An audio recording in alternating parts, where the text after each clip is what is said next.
Hello, everyone, and welcome back to another edition here at English Pod. My name is Marco. And my name is Catherine, and today we've got a great upper intermediate level lesson for you all about animal and human rights. Right. So it's a very debatable topic. People want to protect animals, mistreatment of animals. And this is what we're going to talk about today, protecting animals and giving them rights. Do you think animals have rights? Well, I think we could leave that for the end. I don't want to, influence the argument here in today's dialogue. But yeah, as you've said, I think it's very much a topic that people can go both ways on. Mm-hmm. So why don't we listen to our dialogue as two people discuss animal rights, and let's get their opinions on things. You should have seen the TV show that was on last night. The topic it covered was really interesting. Animal rights. Do you really believe in that? If they're going to focus on something, they should do it on civil rights. Yes, but we can't deny that animals are vulnerable, defenseless, and are completely at the mercy of human beings. I understand your point, but we continue to have transgressions against human rights. If so much attention weren't devoted to the topic of animals, we would then concentrate more on saving a human being instead of protecting a koala. You can't compare apples and oranges. I believe that both topics are important, and that we can't ignore them. The mistreatment of animals can cause a great environmental imbalance. I believe that governments should prohibit activities like poaching. Well, you are right on that point. This is the reason that I don't buy leather, and I try to buy synthetic products. At least you're doing your part. My contribution is to have a pet in the house that I treat like a member of the family. As long as you don't treat it better than your wife, it's fine. All right, we're back, and both of them have good points, right? In favor and against, and as you said, they also talk about human rights, which is also a very important topic. But before we discuss this topic, why don't we take a look at the language that was used now in Language Takeaway? Language Takeaway. All right, so in Language Takeaway, our first word today is vulnerable. Okay, vulnerable is a great word. It's a way to describe something. And so something is vulnerable if it can't really protect itself. Mm-hmm. So you are in danger of being hurt. Exactly. Right? So you're vulnerable. Now, this isn't only used for animals, right? It can be like an army is vulnerable if they don't have strong defenses on the border or something. Right, or my emotions. I'm feeling vulnerable because I just had a really horrible week and I'm really depressed and I'm emotionally vulnerable. Okay, very good. So vulnerable. And they also talked about transgressions against human rights. All right, so a transgression is a thing, it's a noun, and transgression is like doing something harmful to or against someone or something. So a transgression, it's a noun. So is it doing something in a bad way? Or exactly. It's a bad thing. It's always negative. You can't. Exactly. It's not positive, right? Right. And so in many prayers, for example, in the Christian faith, you say, Lord, forgive me for my transgressions, for having kind of crossed the line from doing good things to bad things. So you're doing bad things. Very good. So that's a good way of putting it, to cross the line, to kind of go beyond where you should. All right, so transgressions. And now another very serious problem in the world is poaching. And that's one of the things that they said they should control, poaching. All right, you might have heard this word in a different context because it does have another meaning, but I'm just going to explain the one meaning here that we're talking about, which is killing animals, especially for sport or for selling their skins and their furs. Right, so that's poaching. What's the difference between poaching and hunting? Hunting can be legal, poaching is illegal. Okay, so that's the main difference. Hunting is usually for sport. You hunt either for food or for sport, right? Legal hunting. But poaching is usually you want to sell, like you said, the fur or the skins or something. Or the tusks on rhinos or something like that. Exactly. All right, so poaching. And then they talked about synthetic products. So what is a synthetic product? Well, synthetic product is something that is man-made. So it's not natural in that it doesn't come from the earth. Cotton is a natural product, and plastic, for example, is synthetic. Or another example. Nylon. Nylon is a really good synthetic product. And so people who don't want to use animal products like wool or leather, they prefer to use synthetic products. And I think maybe you've heard this in clothing. It's called synthetic fibers, right? Like nylon or polyester. Exactly. These are all the words that we have for language takeaway today. So why don't we move on now to a couple of very interesting phrases that we saw in the dialogue now in Fluency Builder. Fluency Builder. Okay, this first phrase is, well, it's a common one, but it's definitely not used in very happy circumstances. We say that something or someone is at the mercy of someone else. Okay, so animals are at the mercy of human beings. What does this mean exactly, mercy? So basically, it means that the animals, in this case, don't have control of what's going on. So human beings are the ones that control everything. So if I decide to kill them, then they are at my mercy, at my will, at my whim. Exactly. And so you could say, I'm at your mercy, Marco. Please just like help me out with this. Mm-hmm. It's like you're the one in control. You're the one who can help the situation. Mm-hmm. Will you help? Exactly. I'm at the mercy of someone. And then they were talking and debating this thing, and an interesting comparison came up.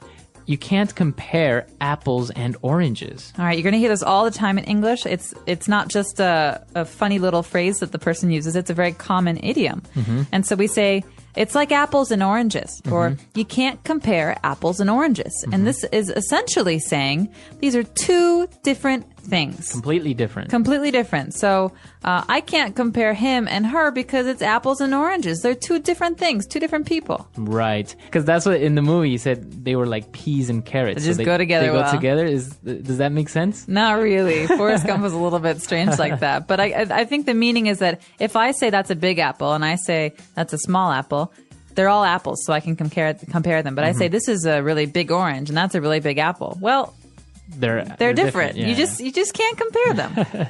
All right, and towards the end, the person said that you're doing your part. Mm-hmm. You're doing your part. Yeah. So this is a hard one to understand sometimes because it's not like a part in a play. It's more like a part in society. You're helping make society or culture or civilization better. So you're contributing. Exactly. So, for example, what would be an example of a person doing their part towards society? Well, for example, I don't own a car. I ride my bike, and it's my way of doing my part to help the environment. Okay, very good. Because I can't buy a factory that's, very green, or I can't do all these things to change the world. So I'm going to do small things those are my way of doing my part. Okay. So like another example would be recycling. That's doing your part. Exactly. Or in this case, the person bought only synthetic products, nothing made from nature. Mm-hmm.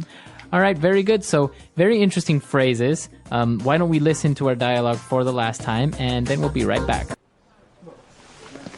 You should have seen the TV show that was on last night. The topic it covered was really interesting. Animal rights. Do you really believe in that? If they're going to focus on something, they should do it on civil rights. Yes, but we can't deny that animals are vulnerable, defenseless, and are completely at the mercy of human beings. I understand your point, but we continue to have transgressions against human rights. If so much attention weren't devoted to the topic of animals, we would then concentrate more on saving a human being instead of protecting a koala. You can't compare apples and oranges. I believe that both topics are important, and that we can't ignore them. The mistreatment of animals can cause a great environmental imbalance. I believe that governments should prohibit activities like poaching. Well, you are right on that point. This is the reason that I don't buy leather, and I try to buy synthetic products. At least you're doing your part. My contribution is to have a pet in the house that I treat like a member of the family. As long as you don't treat it better than your wife, it's fine. All right, so a debatable topic, animals and animal rights. What do you think? Well, I'll say this. I would be a hypocrite if I said that it's bad to hurt animals because I'm a meat eater. I like to eat meat and I like to wear leather. Mm-hmm. But I do think it's bad to mistreat animals. So I try to buy free-range chicken or meat from places I know that treat the animals well. And I definitely disagree with poaching and with using animals, especially endangered animals, for money and cash purposes. And so that's my position. But what's yours? I mean, I know you eat meat too. No, yeah, of course. And I think even though protection of animals is a very important topic and you don't want the mistreatment of these little creatures that are very vulnerable to us because we're smarter than them in the end. Mm-hmm.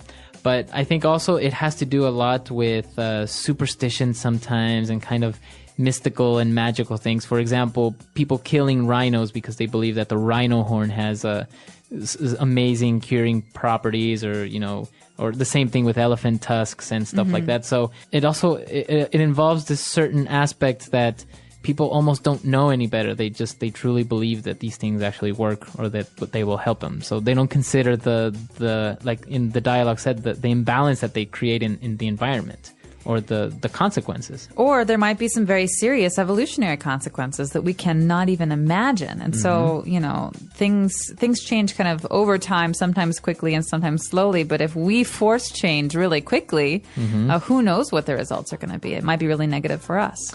Exactly, and that's what we want to know now. What do you think about these topics? Because in the end, the environment, animals, they're all connected. If you wipe out all the foxes in a forest, then you're going to have you're going to have too many snakes running around, right? Yeah.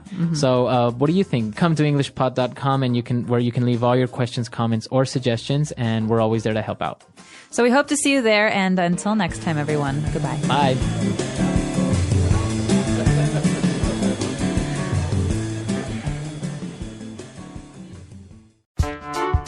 The English Pod Audio Review. Listen to the meaning, then say the vocabulary word. The rights people have. Civil rights. Capable of being decomposed by natural means. Biodegradable. Easily hurt or harmed. Vulnerable.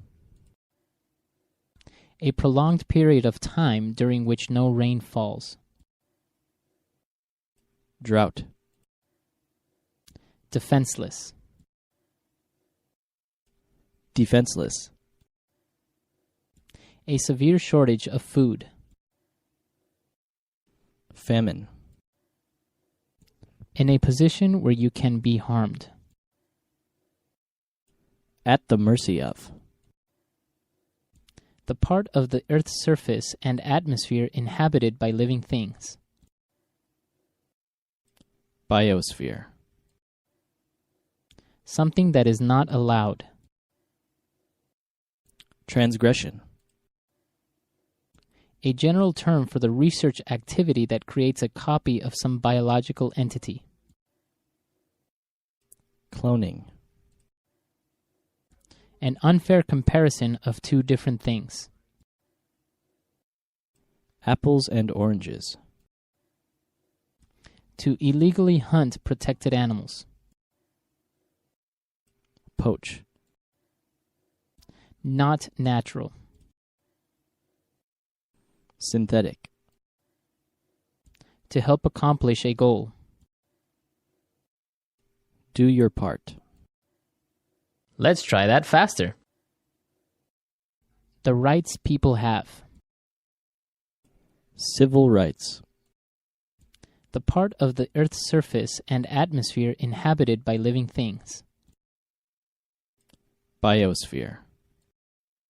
Something that is not allowed.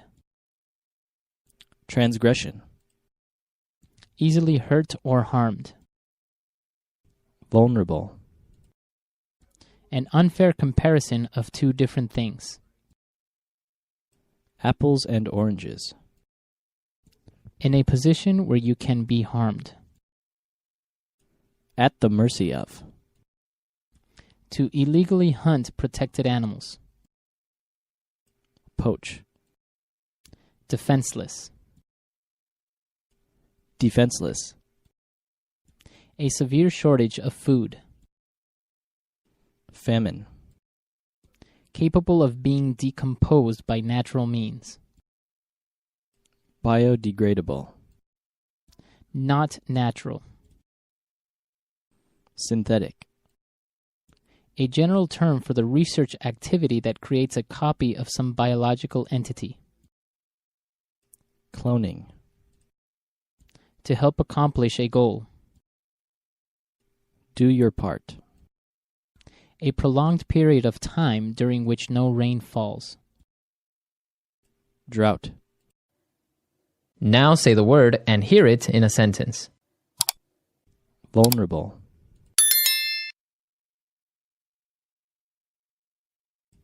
The wound is vulnerable to infection. Vulnerable.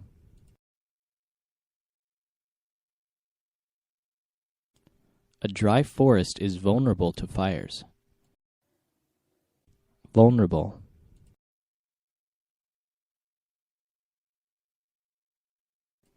The spawning salmon is vulnerable to predators. At the mercy of.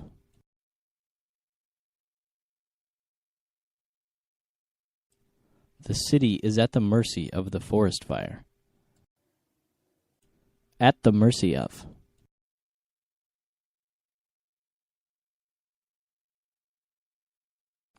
The lost sailors were at the mercy of the vast ocean that lay ahead of them.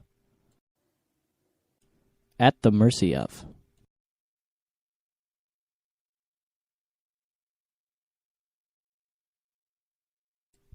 Our city is at the mercy of criminals and gangsters. Something must be done. Transgression.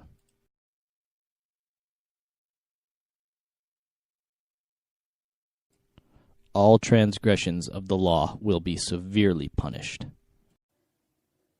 Transgression.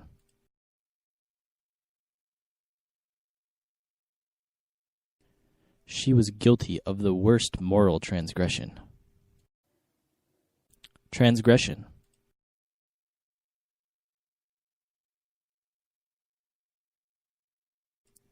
There are legal consequences for those that transgress the law. Apples and oranges.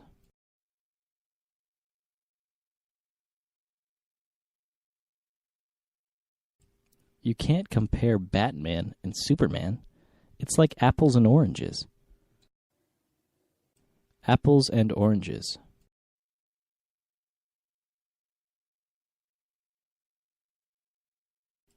The two operating systems are so different. They're like apples and oranges. Apples and oranges.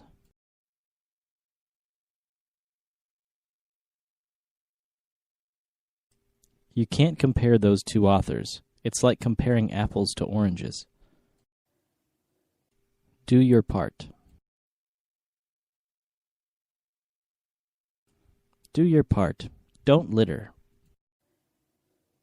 Do your part.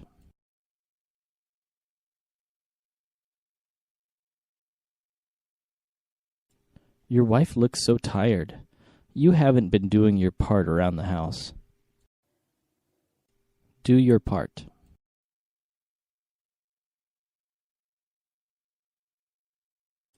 Do your part to prevent climate change and try riding your bike to work.